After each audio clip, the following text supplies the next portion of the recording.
So this will be a 7-point review of the Hinderer Extreme Duty Modular Pen. The concept here seems to be that a Kubaton, which is more deadly, has a more pronounced spike point, and also sometimes two prongs that will go in between your fingers so you can punch and there'll be spikes coming out right here. It's impractical and also it's illegal to carry, at least here in California. A glass breaker, for example, also is a little odd just to have a glass breaker. A glass breaker also may be more effective in that it could be spring-loaded, so if you are submerged in water, you don't exactly have to be able to swing and gain momentum. You can just push it up and it'll break the glass. But both those objects in their own right are purely situational. One is completely only self-defense, the other one is only if you have to break glass. And those two types of objects also you can't really carry into like a courthouse, for example, an airplane. Whether you're a CSI or a construction worker, this is the tough guy pen. I'm presuming that patent, the idea of a modular pen, is on the way.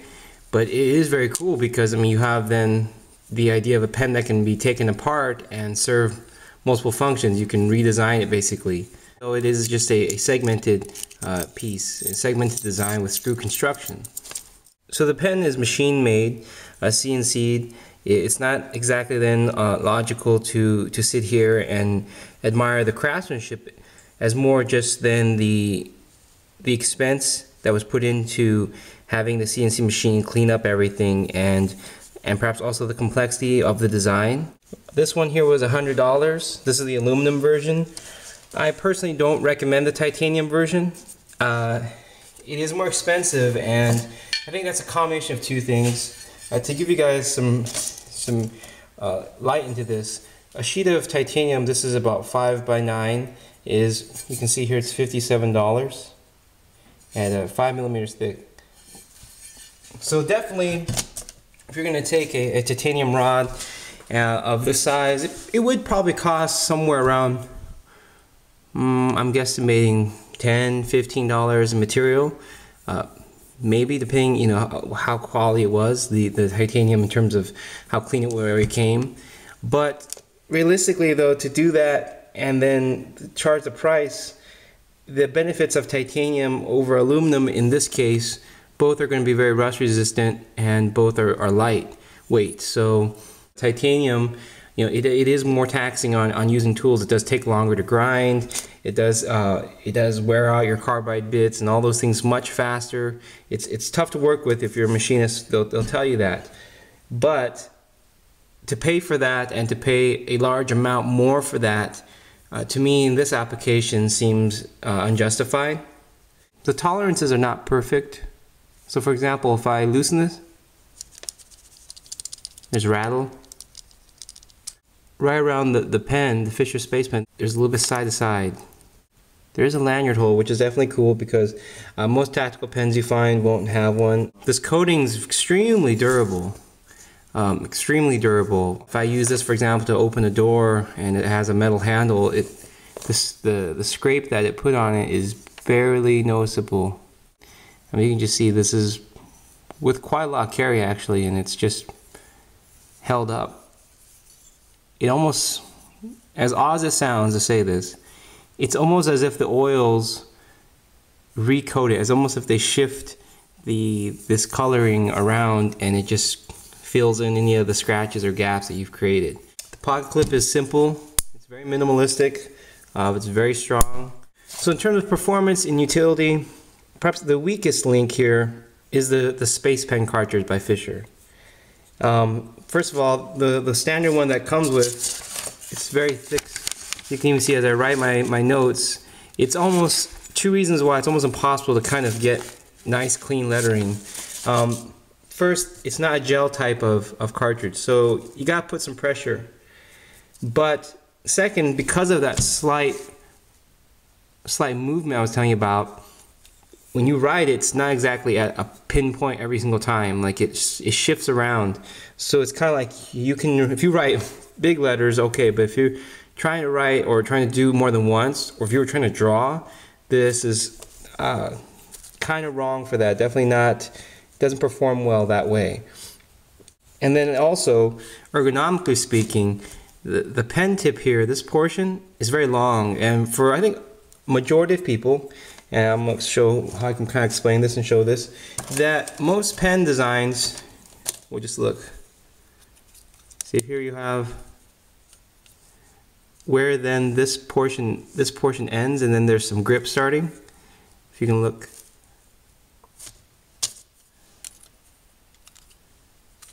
On a mechanical pencil, you can see another pencil. Almost unanimously, they all have the same kind of starting point, end point for this part. And so when you're gripping, wherever you're writing, you grip around here and you can write. Unless you're somebody who holds it specifically further up and writes like that, this becomes very fatiguing because, you know, this is like I said, it's not gel, so you have to kind of put some pressure to write.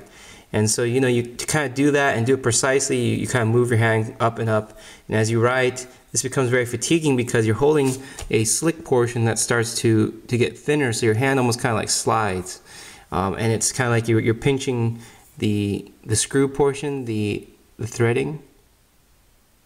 So you're kind of pinching it right here, right where normally a pen or a pencil has kind of cushioning or support there. This one you're kind of holding a more smaller spot, and it becomes fatiguing. It's definitely frustrating actually. After writing a couple pages of notes for this video, you know, you get frustrated. It's not that convenient for a short, you know, perhaps just signing an autograph, writing off on something, that's not so bad. But if you're actually doing homework, classwork, or continuous writing an essay, you're gonna feel it. It's not ergonomic. It's not pleasing to write with as much as something as just a gel tipped pen. The ribbon, you can see, it can eat away at your pocket. If you clip your pants pocket and you keep pulling, you can feel that ribbon grab, and it's great for not losing your pen. If this was part of your admin pack or something, and you know you're in the military, you know it's not going to fall out of the pocket in that sense.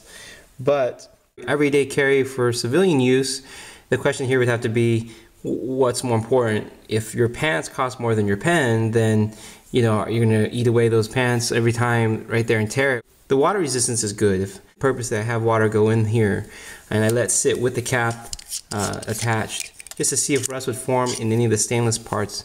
The Fisher Space Pen material is actually very rust resistant, so it's pretty much, I would say, you don't really have to worry about rust. But this was with fresh water, so saying if you'd wash your hands. Salt water did not test. So in terms of design, you can see here the pattern is very simple, but the direction that these go and this middle section, you can see it's very easy to manipulate. Turn here. When you grip, if you were to strike with it, your finger really catches on these and it prevents the pen from slipping out of your hand. Now, even though it has that screw construction, it could use a little bit more now. In this case, if you are striking with it, this can become easily unscrewed.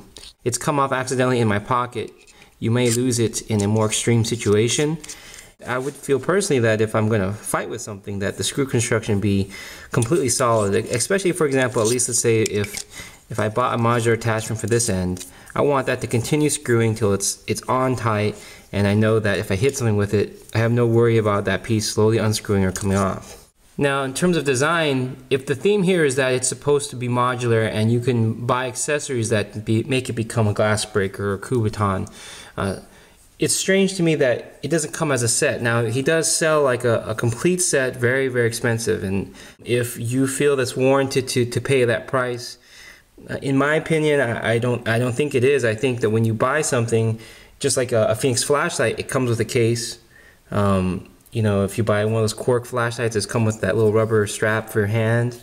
And this being a modular pen, sort of meant to be a self-defense object also, or a tactical, you know, glass breaker, something beyond just a pen. I think it should come with at least one piece, one modular piece, or already have then a striking point on the back for glass breaking or a more pronounced tip. I mean, for example, here on the Boker, it already comes as is with a glass breaker, and more of a Kubaton style point. Not full on spike, definitely nothing maybe fancy in terms of design, but why doesn't this one then? This one comes with more of like the bullet style basic point and nothing on the back, just round.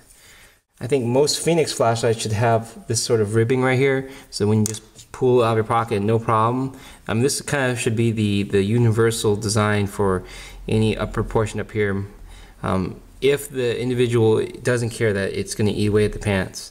But the thing is here, when it's in your pocket, pants pocket, you pull it out, you can see then if typically the modular striking point was there, you're holding it like this. So, you know, it's kind of backwards.